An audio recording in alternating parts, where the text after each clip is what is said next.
cargo del doctor Gerardo Abel Laguna Sánchez, con el tema La máquina de post actualizada. Si me permiten presentarlo al doctor Gerardo, eh, él recibió en 1988 el título de técnico en electrónica por el CECIT Wilfrido Massieu del Instituto Politécnico Nacional. En 1993 el grado de ingeniero en electrónica de la Universidad Autónoma Metropolitana UAM, Unidad Iztapalapa. En el año 98 el grado de maestro en ingeniería en investigación de operaciones de la División de Estudios de Posgrado de la Facultad de Ingeniería, DEPFI, de la Universidad Nacional Autónoma de México, UNAM, y en el año 2010 recibió el grado de doctor en Ciencias de la Computación por el Centro de Investigación en Computación SIC del Instituto Politécnico Nacional. El doctor Laguna trabajó en el sector industrial privado del 93 al 2007 en el área de Ingeniería de Diseño y Desarrollo, D&D, de dispositivos originales para manufactura OEM, con aplicaciones industriales de telemetría y telecontrol en el sector de distribución de energía eléctrica. También ha desarrollado actividades académicas desde el año 2005. Actualmente es profesor de Universidad Metropolitana, Unidad Lerma, miembro del área de investigación en Ciencias de Información y Ciencias Computacionales. Sus intereses de investigación incluyen las comunicaciones digitales, la inteligencia computacional y la aplicación de técnicas avanzadas de procesamiento digital de señales. Por favor, demos la bienvenida al doctor Gerardo Abel Laguna. Adelante, doctor. Pues muchas gracias, Rodrigo, también a todos los compañeros que están organizando este interesante evento desde Bolivia, ¿no? Les Así es, mandamos doctor. un abrazo muy fuerte a todos los hermanos bolivianos y colegas interesados en esta plática. Bueno, pues yo les voy a platicar de esto que es la máquina de post actualizada. Precisamente acabo de publicar ahora un libro que pues habla extensamente sobre este tema. Aquí les voy a hacer nada más un bosquejo rápido para que ustedes tengan a bien considerar la lectura y el tema que me parece es pertinente en este ámbito de la ingeniería, que es sobre lo que está versando pues este foro, ¿no? Donde estamos varios colegas de los dos países participando. Entonces, pues si me permiten paso a precisamente platicar sobre esto. La máquina de post actualizada, ¿no? Entonces, ¿de qué se trata, no? Voy a dividir la presentación en tres partes. La primera parte tiene que ver con el contexto histórico y sobre todo generacional, porque sobre todo esta plática, pues yo la estoy dirigiendo a los chicos, a los jovencitos que están iniciando su carrera como ingenieros o que están ya cursándola. Entonces, por eso es importante hacer este contexto histórico. Muchas veces se pierde la referencia de lo que estamos hablando y sobre todo hay una brecha generacional que pues es contundente, ¿no? Cuando se trata de entablar un diálogo, a veces esto impide que se pueda concretar. Entonces, por eso la primera parte tiene que ver con este contexto histórico y generacional. Bueno, entonces, como todo buena historia, como todo buen cuento, pues era así una vez, ¿no? Era así una vez, alrededor de 1983, ¿no? Era la época de la Guerra Fría, el conflicto entre los Estados Unidos y la entonces ex Unión Soviética. Pues en ese momento era muy cotidiano escuchar noticias acerca pues, de los acercamientos y los distanciamientos entre estas dos grandes potencias militares. Y bueno, pues estaba ahí la bandera de las barras y las estrellas y estaba la bandera con el mazo y el asadón. Y bueno, pues el conflicto permanente, ¿no? Y siempre luchando por ver quién era el primero, ¿no? Quién llegaba primero al espacio, quién era el primero en casi todo. Entonces era un momento interesante, un momento histórico digamos, sui generis, pero sobre todo en ese momento, pues yo era un adolescente, ¿no? Era un chico con inquietudes de aprender y bueno, pues la lectura siempre me ha gustado mucho, entonces pues aquí les presento estos dos libritos que son los que a mí me introdujeron en el ámbito de la inquietud por las ciencias computacionales. El primer librito, ¿no? Que es el de Jeremy Bernstein, La máquina analítica, en su traducción al español, pues hace una reseña, ¿no? Como bien lo dice ahí su título, de lo que era el pasado y el futuro de las computadoras, de los ordenadores, como dicen los colegas españoles. Y por otro lado, la máquina de post, ¿no? Digamos que es lo que da motivo a esta plática, una edición de la emblemática editorial Mir, de esa ex Unión Soviética y que tenía ediciones muy interesantes y económicas para pues todos los latinoamericanos. Particularmente pues yo pude conseguir este fascículo, este opúsculo de la máquina de post y bueno, pues muy interesante, ¿no? Entonces estos dos libros son los que a mí me iniciaron, era yo muy jovencito y bueno, pues a partir de ahí entonces empieza la saga de lo que es mi carrera. Le debo pues precisamente la introducción a este ámbito de las ciencias de la computación precisamente a estos grandes difusores del conocimiento, el profesor Jeremy Bernstein, que es físico y matemático estadounidense, todavía vive, ¿no? Nació en 1929, anda rondando los 90 años, pero todavía lo tenemos con nosotros. Por su parte, el matemático ruso Vladimir, ¿verdad? Uspensky, él nació en 1930, pero falleció recientemente en el 2018. Ya no está con nosotros, pero nos ha legado su obra y bueno, ese libro que les comento, que fue el que me inició en todo esto de la computación y pues que da motivo para esta plática también. Entonces, pues por ahí de 1989 también era yo muy joven, era un estudiante del primer año de la licenciatura en Ingeniería en Electrónica y Computación en la Universidad Autónoma Metropolitana, precisamente, donde ahora trabajo, pero entonces era un estudiante. Y bueno, tuve oportunidad de poder publicar este diseño, ¿no? Fue mi primer diseño microprocesado. Y bueno, pues ustedes ahí lo tienen en el enlace si quieran revisarlo, pero lo que quiero decir es que realmente empecé muy joven mi carrera como ingeniero, como diseñador, haciendo cosas prácticas. Y aquí, digamos, el punto clave es que en 1989 yo tuve mi primera aproximación al diseño con microprocesadores y por lo tanto, pues les puedo platicar de todo lo que ha ocurrido desde entonces hasta ahora, ¿no? Justo con la culminación de la propuesta que publico, que ahora es la máquina de post actualizada. Entonces, eran tiempos de la Guerra Fría, eran tiempos de la ex Unión Soviética enfrentada a los Estados Unidos, era época de muchas situaciones y quiero compartir con ustedes cómo ha cambiado todo esto y cómo nos ha llevado a un escenario bien interesante en estos 30 años que han transcurrido.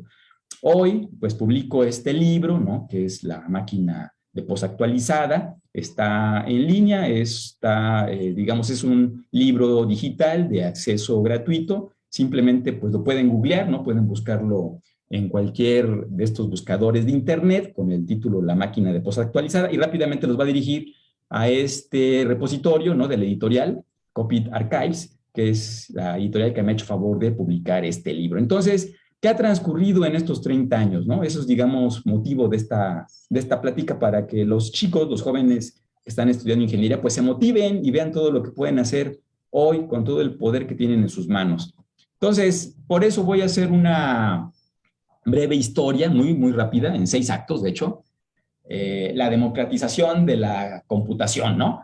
¿Por qué la democratización? Porque pasó, ¿no? De la década de 1950 y 1960, ¿no? Donde la computación solamente estaba asequible a los estados, a los países, a las naciones, cómo hemos llegado a un nivel tal que la computación tenemos acceso prácticamente todos y está prácticamente en todas partes. Entonces, ahí empezamos con esa década de los 50, ¿no? Donde, insisto, la computación solo estaba al alcance de los estados-nación.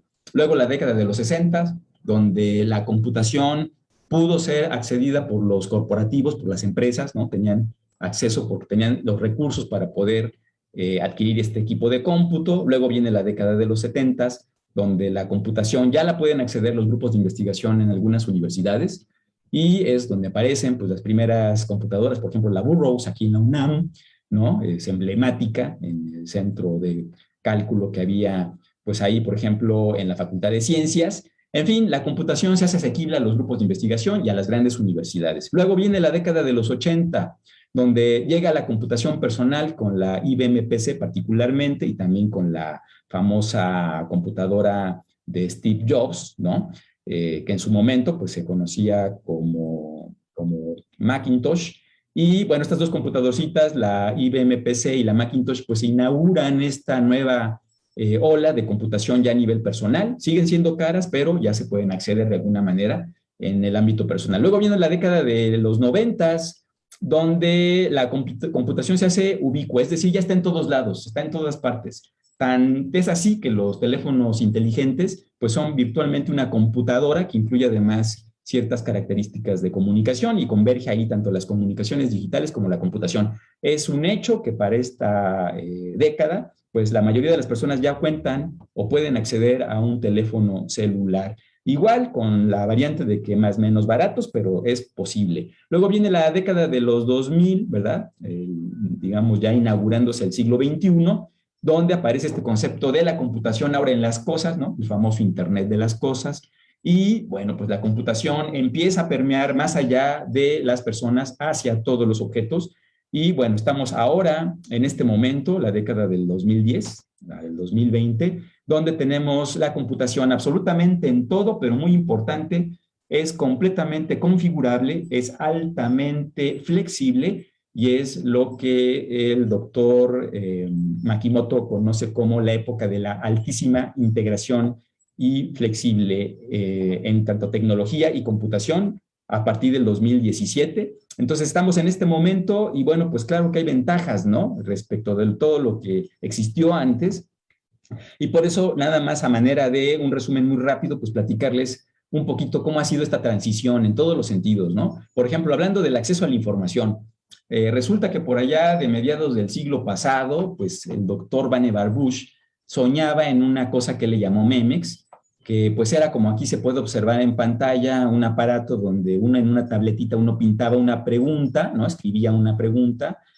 Aquí incluso se ilustra cómo se lo imaginaban ellos, ¿no? Y la idea es que uno hacía la pregunta y la cosa esta respondía, ¿no? Entonces eso era el sueño en 1945, rayaba con la ciencia ficción y bueno, pues el doctor Vannevar Bush nunca se hubiera imaginado que hoy por hoy, pues esto es una realidad con cualquier buscador de internet, ¿no? El concepto de googlear, insisto, pues es una cosa cotidiana. Ahora el problema no es el acceso a la información, ahora el problema es poder discriminar la información útil, la información pertinente, que equivale a buscar una aguja en un pajar. Casi todo lo que hay es, pues como todo, ¿no?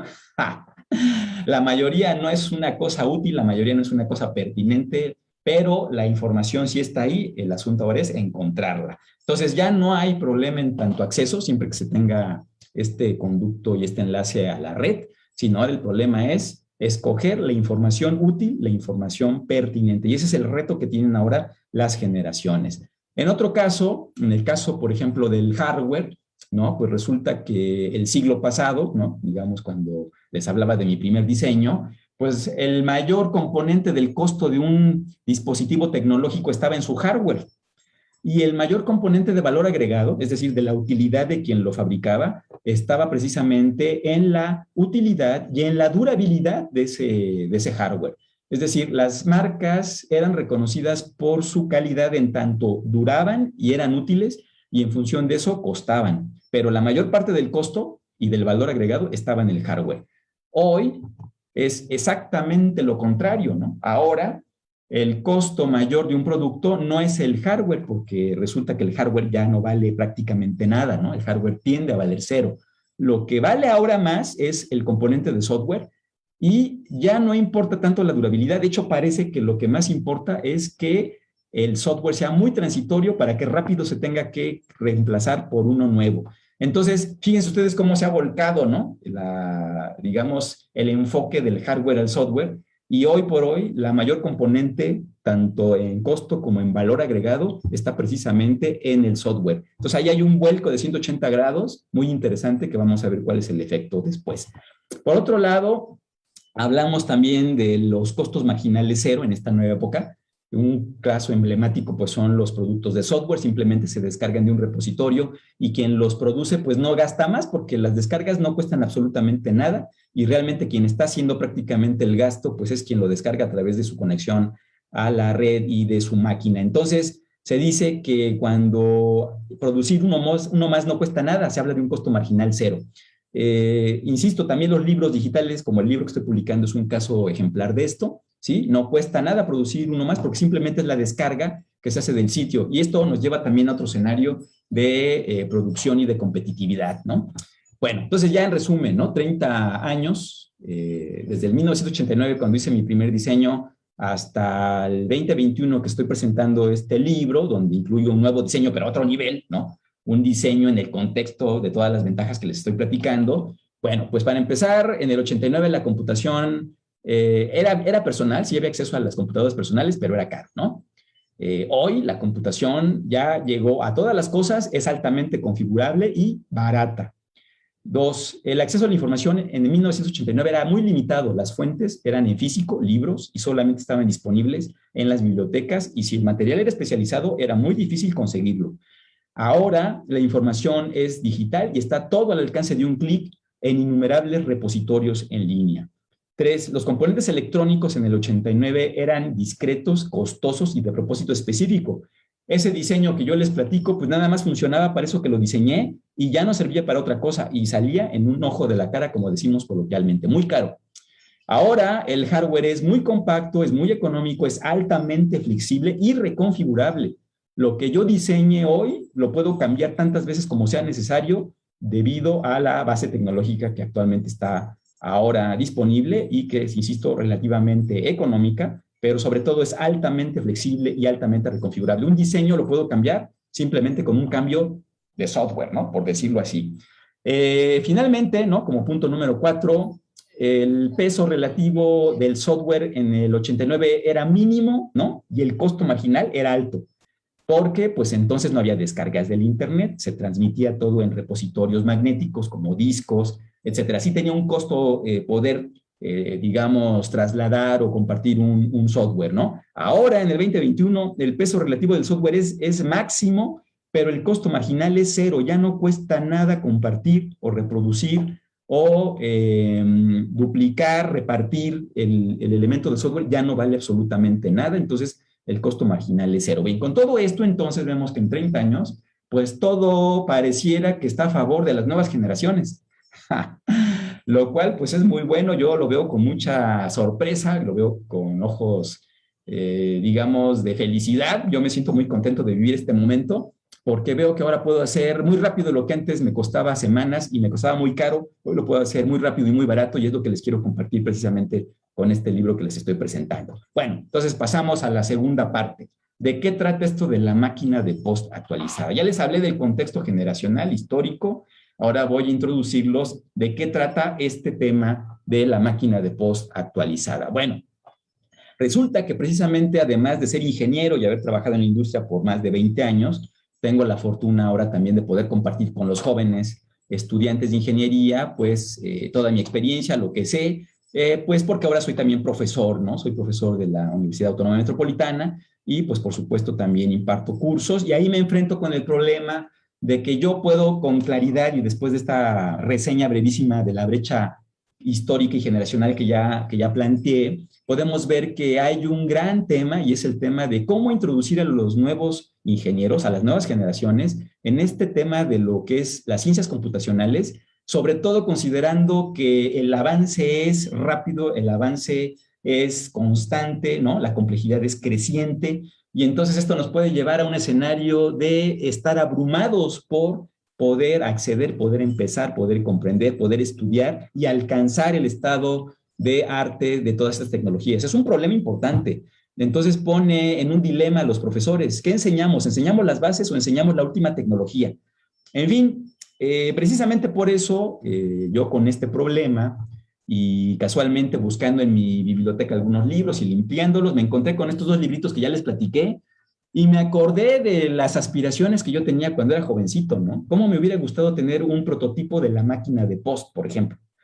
Pues sí, pero ya les dije que eran componentes discretos, era caro, era difícil, ¿no? Todo lo que ya comenté. Entonces, no fue posible en su momento, pero pues pasaron 30 años, me encuentro los libros y veo que ahora es muy, pero muy factible poder obtener un prototipo con todo lo que tenemos a la mano. Un prototipo funcional, obtenerlo de manera rápido y de una manera relativamente económica. Entonces, puse manos a la obra y básicamente lo que se logró fue el diseño de una arquitectura de tipo RISC, ¿no? Que permite conciliar de una manera interesante este problema que les decía yo de qué se les enseña. ¿Se les enseña las bases o se les enseña lo último en tecnología? Entonces yo con este ejercicio pude mediar ambas partes y es justo lo que resulta en el diseño que les estoy proponiendo y que viene en el libro muy explicado con todos los detalles. Y con eso yo hago mi aportación para poder contender con este problema entre los fundamentos de la ciencia de la computación y abordar al mismo tiempo lo último en tecnología en este sentido. Entonces, ahí está, ¿no? Digamos, la motivación. Y bueno, pues resulta entonces este libro que acabo de publicar y además el prototipo, ¿no? Perfectamente hecho realidad. Es una arquitectura de tipo RISC, solamente tiene 8 instrucciones, es una arquitectura Harvard. Como es de propósito didáctico, pues tiene solamente un espacio de código de 256 nibbles, ¿sí? Los códigos de las instrucciones están en nibbles, es decir, 4 bits, grupos de 4 bits, y el espacio de datos también es de 256 bits por comodidad, porque es un ejercicio académico. pero el código está disponible en un repositorio GitHub para que el que tenga interés pues lo descargue, lo pruebe, y si quiere aumente la capacidad del espacio tanto de código como de memoria, simplemente hay que modificar la estructura de las instrucciones, porque evidentemente pues con 8 bits yo puedo acceder hasta un espacio de 256, pero si requiero más, pues tengo que agregar el número de bits correspondientes. Entonces, haciendo esa modificación al código que yo les comparto, ustedes pueden expandir este espacio de código y espacio de datos sin ningún problema. Entonces, se proporciona todo el diseño y el libro para que los que estén interesados, pues puedan llevar a la práctica esto que les estoy platicando. Bueno, entonces, máquina de Post. ¿Por qué la máquina de Post? Bueno, casi todos conocen la máquina de Turing. La máquina de Turing es muy famosa. De ahí, pues, el concepto de computadora universal y bueno, todo lo que se estudia en esto que es la teoría de la computación. Pero da la casualidad que Emil Post es un contemporáneo de Alan Turing y prácticamente por esas curiosidades interesantes, los dos realizan trabajos paralelos sin estar comunicados, cada quien por su cuenta, y increíblemente publican trabajos muy similares casi al mismo tiempo. ¿Sí? La máquina de Post aparece en este artículo, ¿no? Definitive Combinatory, y la de Alan Turing en esta On Computable Numbers. Y ambas, fíjense, alrededor de 1936-1937, con diferencia de meses, se someten el mismo año del 36, pero una se publica en el 36, otra se publica en el 37, pero son simultáneos. Es increíble, ¿no? Esta coincidencia. Pero bueno, ¿por qué la máquina de Post más que la máquina de Turing? Bueno, hay que aquí comentar nada más que cuando hablo yo de máquinas, no estoy hablando en realidad de un invento físico. En realidad ellos eran matemáticos y lo que estaban planteando era un ejercicio mental para poder describir el funcionamiento de una máquina computadora. Entonces ellos nunca construyeron las máquinas, simplemente las modelaron, pero bueno, se les llaman máquinas, ¿no? Pero bueno, decía yo, ¿por qué la máquina de Post y no la máquina de Turing? Bueno, porque resulta que la máquina de Post igual trabaja con una cinta que tiene celdas, igual tiene una cabeza para leer y marcar eventualmente esas celdas y poder, en función del contenido, realizar una acción. Ambas trabajan bajo el mismo principio, digamos lo que aquí se observa en esta ilustración, pero resulta que la máquina de Post es mucho más sencilla en tanto tiene un conjunto de instrucciones más pequeño y por eso resulta muy apropiada para el ejercicio académico de introducir a los alumnos, a los interesados en este ámbito de lo que es pues la arquitectura de una computadora, lo que es un algoritmo, en fin, todo esto que tiene que ver con ciencias de la computación. Entonces se optó por la máquina de Post por eso, pero más importante, opté por eso por mi libro de la máquina de Post de Uspensky, ¿no? Porque ahí, a su vez, el matemático ruso usaba la máquina de Post para introducir a los chicos de secundaria de la ex Unión Soviética en esto que es la ciencia de la computación. Entonces simplemente me aboqué a tomar este libro de Uspensky y pues lo desarrollé ahora en una versión actualizada, que es precisamente lo que voy a presentarles en esta tercera parte, que es la parte de los aspectos técnicos. Bueno, entonces todos los que están interesados en el ámbito de la computación clásica, insisto, la computación clásica, la computación digital, porque ahora hay otros frentes, que si la computación neuromórfica, que si la computación de tipo cuántica, la computación molecular, en fin, hay muchos paradigmas de computación, pero yo me estoy enfocando en el paradigma de la computación digital, la computación clásica, y bueno, pues toda computadora de este tipo tiene una memoria, tiene una unidad central de procesos, tiene una unidad de control, tiene datos que entran, que se procesan y que generan datos de salida, y bueno, finalmente con este bosquejito, ¿no? Y con el libro de Uspensky, que es La máquina de Post, en el libro original del 82, pues es que podemos desarrollar un prototipo para precisamente mostrar, ¿no? Ilustrar, ejemplificar y enseñar qué son todos estos conceptos de una máquina de tipo universal para resolver casi cualquier problema y concretamente los problemas computables, con las limitaciones evidentes del caso, pero cualquier problema computable se puede resolver con estas máquinas universales. Entonces, tiene una cinta con casillas, ¿no? En principio es infinita la cantidad de celdas, están numeradas. La numeración responde a los números enteros, ¿no? Incluye negativos, el 0 y positivos, y tiene un carro que se va moviendo alrededor, a lo largo de la cinta, y puede leer o puede marcar las celdas según las instrucciones que existen. Entonces, pues nada más, aquí comentar que en el caso de la máquina de Post, en la versión de Uspensky, pues hay una serie de detalles que hay que tener en cuenta. Por ejemplo, de que cada instrucción tiene un número y que cada instrucción puede ir a otra instrucción que también tiene un número. Entonces, la instrucción en sí contiene el número de la instrucción que estoy ejecutando, pero también incluye el de la siguiente instrucción. Incluso cuando hay instrucciones condicionales, pues tiene dos posibles direcciones de destino, dependiendo de si se cumple o no la condición. En fin, que los detalles vienen en el libro de la máquina de Post de Uspensky, y por supuesto vienen también en mi libro, pero aquí nada más comentar que Uspensky, siendo matemático, pues él empleaba una notación de este tipo. Por ejemplo, él habla de 6 instrucciones, ¿no? La primera instrucción, movimiento a la derecha, la denota con esta flechita, ¿no? Dice instrucción I, movimiento a la derecha, y luego ve la instrucción J. También tenemos la instrucción movimiento a la izquierda, ¿no? Aquí tenemos instrucción I, movimiento a la izquierda, y luego ve la instrucción J. La siguiente instrucción es pon una marca, ¿no? Aquí la denota con este operador. Entonces, instrucción I, marca la celda, y luego ve la instrucción J. También tenemos la instrucción de borrado de la marca, instrucción I, ¿no? Aquí la E de erase, borra, y luego vete a la instrucción J. Luego, salto condicional, ¿no? Básicamente lo que verifica es si está la celda marcada, ¿no? Instrucción I, está la celda marcada, entonces ve a J1, instrucción J1, o si no ve a J2. Y finalmente una instrucción de parada, ¿no? Que pues, básicamente es stop. Entonces ahí tenemos la notación de Uspensky. El primer paso que yo realicé para actualizar esta máquina, pues es usar una convención más cercana a nuestras máquinas reales. Y entonces, pues yo incluyo aquí, en vez de esa notación formal, pues algo más bien parecido a unos mnemónicos, ¿no? Unos mnemónicos de ensamblador. Entonces, movimiento a la derecha, right move, ¿no? Y también instrucción I, y luego vea la instrucción J, etcétera, etcétera, ¿no? Left move, print, en vez de marcar, ¿no? Clear, en vez de erase. Aquí una anotación más explícita, ¿no? Si está vacía la celda, entonces ve a J1, en otro caso ve a J2 y stop. Simplemente se actualiza la notación formal usando una notación de mnemónicos, y con eso me acerco a una primera aproximación de un prototipo.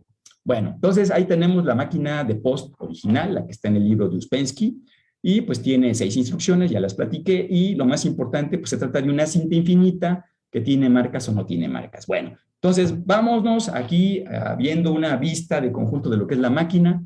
Tenemos el espacio de las instrucciones, ¿no? Aquí tengo un pequeño código, ya usando los mnemónicos que propongo.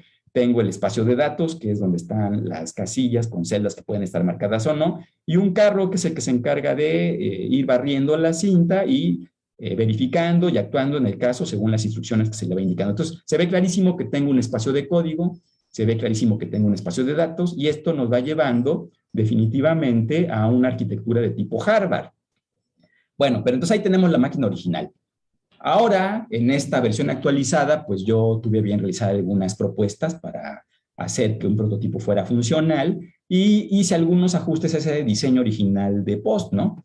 En particular, pues en vez de tener una cinta de papel o una cinta infinita, lo que tengo es ahora un espacio de memoria, evidentemente dirección en términos de un conjunto de bits, y por eso puedo ir del 0 a n-1, y se convierte entonces esto en las direcciones de cada una de las celdas de bits. Y a su vez tengo ahora este carro que es precisamente lo que se conoce como un apuntador de datos, un data pointer, de tal manera que si yo incremento el data pointer me muevo en una posición hacia arriba, si yo decremento el data pointer me voy hacia abajo, en una posición, y noten cómo tengo el mismo efecto funcional que lo que describí hace un momento como el hardware de la máquina de Post original.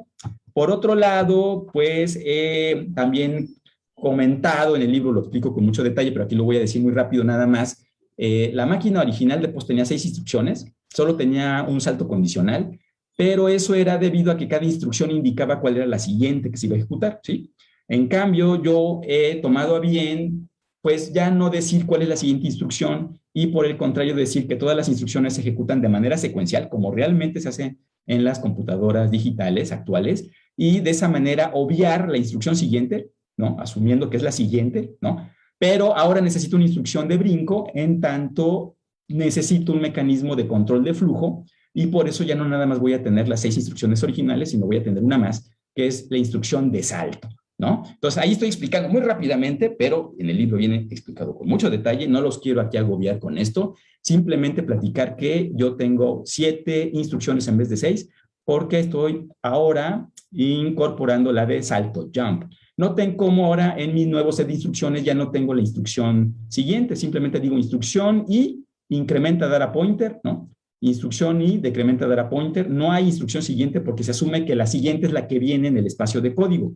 Y así con todas, ¿no? Ahora, colocar un 1 se llama set, ¿no? Colocar un 0 se llama clear, ¿no? La condicional, pues, perdón, el salto tal cual es instrucción I, salta a la instrucción J. Es el único caso donde se indica la siguiente instrucción, aparte del condicional, que ya lo tenía. Aquí sí necesito una instrucción para indicar a dónde saltaría si se cumple, pero fíjense cómo es solo si se cumple la condición de si hay un 0, ¿no? Que dice instrucción I, jump if 0 a J, y si no, se ejecuta la siguiente instrucción. Entonces, finalmente stop, ¿no? Esa no cambia, y con eso observen cómo ahora tengo 7 instrucciones en vez de 6, por las razones que ya expliqué.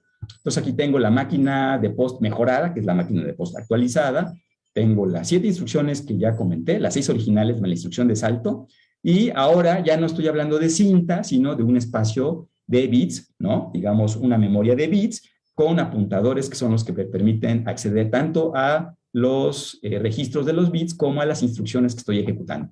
Y bueno, aquí tengo la descripción rápida, ¿no? Tengo mi espacio de código con las instrucciones en el formato ya de la versión mejorada. Tengo una instrucción pointer para ir ejecutando secuencialmente cada una de las instrucciones, excepto cuando hay un brinco o un salto condicional y se actualiza la instrucción pointer.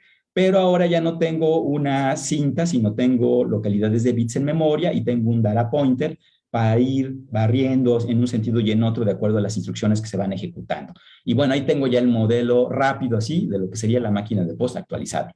Bueno, aquí nada más presento rápidamente cómo quedan codificadas las instrucciones, ¿no? En lenguaje de máquina, asigno el número 0 a una instrucción que es no operation para tener 8 instrucciones y ya, digamos, completar las 8 combinaciones que tendría yo con 3 bits. Y estos 3 bits caben muy bien en un nibble. Entonces, el primer nibble de todas las instrucciones me dice precisamente qué instrucción es la que se va a ejecutar y eventualmente puedo tener hasta 2 nibbles para armar las direcciones destino de 8 bits. Ya dije que el espacio tanto de datos como de instrucciones es de 8 bits, por lo tanto con 2 nibbles puedo yo direccionar ese espacio del que estamos platicando. Y bueno, tanto para jump como para el jump if 0 tengo este espacio de niveles adicionales para especificar la dirección destino en su caso. Decía yo que en este ejercicio académico, pues el espacio es 256 localidades, pero ustedes pueden aquí modificar esto para tener tantos niveles como necesiten y poder ampliar el espacio de código y el espacio de datos. Bueno, aquí un bloque, digamos un diagrama a bloques de lo que es la máquina de post, ya incluyendo el espacio de código, el espacio de datos, el bus de datos. El bus de códigos es una arquitectura Harvard, entonces para lo que son instrucciones y para lo que son datos, pues tiene buses separados. Lo que es el bus de direcciones, ¿no? Con el instruction pointer para el espacio de código y el data pointer como bus de direcciones para el espacio de datos. Y bueno, la unidad central de procesos que ya dije, pues tiene una arquitectura RISC, solamente tiene 8 instrucciones y bueno, pues va a funcionar bonito en los términos de toda máquina computadora, ¿no? Ahí está un diagrama un poquito más a detalle, no voy a agobiarlos, los detalles vienen en el libro, pueden consultarlo con mucho detalle, y en algún artículo que por ahí se publicó también, ¿no? Bueno, entonces, ya aquí tenemos entonces el prototipo, ¿no? Ya para concluir con esta charla.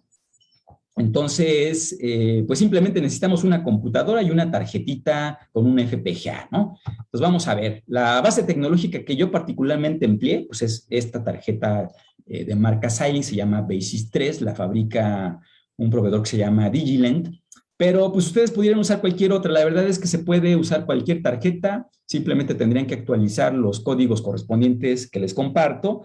Pero pues si no le quieren estudiar mucho, simplemente quieren probar rápido que lo que les digo funciona, pues consiguen una de este tipo, ¿no? Que ronda alrededor de los $150 y pues es relativamente económica si consideran todo lo que yo gasté, por ejemplo, para mi primer diseño microprocesado, ¿no?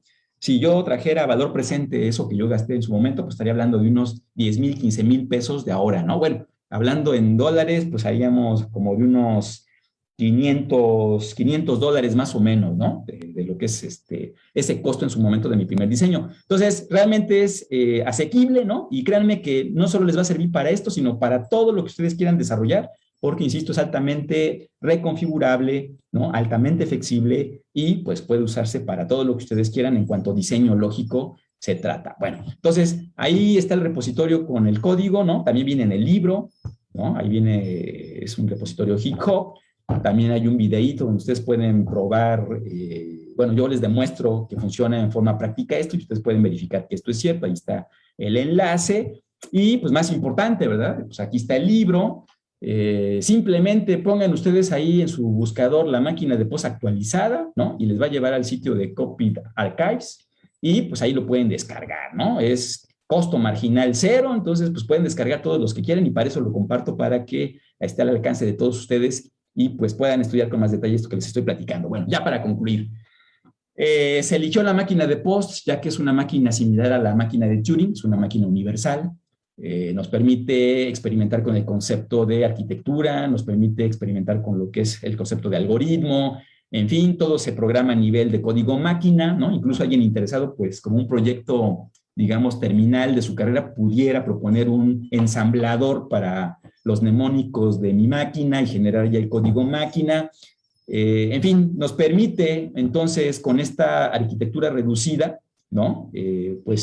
Acercarnos a los conceptos básicos de la computación, aplicando los fundamentos, pero muy importante sin perder de vista lo último que se encuentra disponible en la vanguardia tecnológica del diseño lógico. Y bueno, pues con esto termino mi plática. Por su atención, mil gracias y quedo a sus órdenes para cualquier comentario que tuvieran a bien hacerme. Dejo de compartir la pantalla. Muchísimas gracias, doctor Gerardo.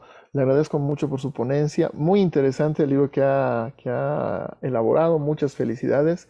Efectivamente es como una representación de toda su infancia, de todo cómo soñaba desde niño, ¿no? Y eso es muy importante, muy relevante porque pues muchos jóvenes también sueñan, pero nada más ahí lo entierran y dejan de ejercer su vocación, que es realmente lo que usted ha seguido. Exactamente. Muchas felicidades. Tengo dos preguntas, doctor Gerardo. La primera dice, eh, ¿se parece mucho a los códigos Gerber de una máquina? ¿Puedo consumar mi propio estándar de maquinado? Sí, sí, sí, sí. De hecho, les digo que yo les comparto mi ejercicio solo para que lo tomen como un punto de referencia, pero yo estoy seguro que esta persona que hace la pregunta va a ver el código, va a ver qué hace y él puede modificar el código para hacer lo que él quiera. Sí, pues claro, de eso se trata. Yo les doy la base, ¿no? Yo les doy como los bloquecitos mínimos indispensables, pero ahí está el código para que ustedes lo modifiquen y ustedes hagan todo lo que ustedes necesiten. Yo hablo de la máquina de post, ¿no? Que de la especificación de Uspensky, que es la que yo conozco, pero sin duda cualquier experto en Ujú. computación o cualquier ingeniero en computación o de una área similar que tenga alguna inquietud y que tenga digamos, el interés de hacer su pequeño CPU, porque es de lo que se trata, ¿no? O sea, básicamente estoy planteando una arquitectura de un CPU, ¿no? De una unidad central de proceso. Evidentemente se construye desde abajo, ¿no? Ahí en el libro viene todo lo que se hizo en cuanto a diseño para poder construir este CPU. Entonces, cualquier persona puede aplicar estos mismos conceptos de programación, de hardware, digamos, descripción de hardware de alto nivel. Yo lo hice con VHDL, pero se puede hacer cualquier cosa que ustedes quieran con esos mismos principios. Entonces, aplica, ¿no? Aplica para mi máquina, que es la máquina de post, pero aplica para cualquier cosa que ustedes tengan en mente, siempre que sea diseño de una máquina de este tipo universal, ¿no? Un CPU. Así es. Claro, claro que sí. Ok. Y la segunda pregunta es, ¿tiene aplicaciones en computación cuántica? No, ahí sí me declaro incompetente, ¿eh?